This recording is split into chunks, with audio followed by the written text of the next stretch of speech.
Yaayyuu bilisomnee bilisummaa akkanaatu takkana garree jennaan bilisummaan teessan bilisummaa ta'e waan taateef injooy godhaa jennee gar jireenya keenya hojii teennatti barumsa keenya dachaane hataatuuti immoo boottiin dhaabanne dhiigi nama lola'uun hin dhaabanne gadadoon itti fuftee jechuu dandeenya. Ibiddi waggaa torbaan dura Wallagga barbadeesse daara tolchee Gujiif Boorana dabre ongeesse iyyoomsa keessuma Gujii cabse salphise.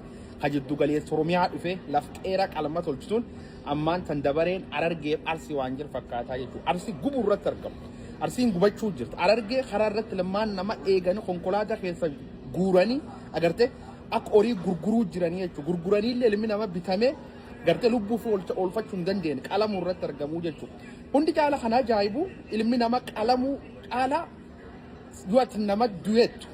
Biyyiteen maqaan dhayin jettee gareen ilbiisota tawaxiin bobbaasan dhuftanii nama rabsitan sadarkaa namummaan guunnee jechuudha. Sana gamma jaldees gaaraati eegee qabdamu eegee sanirra barbaadan eegee qabdu jechuudha koriitti. Koriin akkasii miidiyaa hawaasan waliin fayyadamus nuun qixaa'uu hin danda'u. Kanaafuu na jala ba'a. Just out please.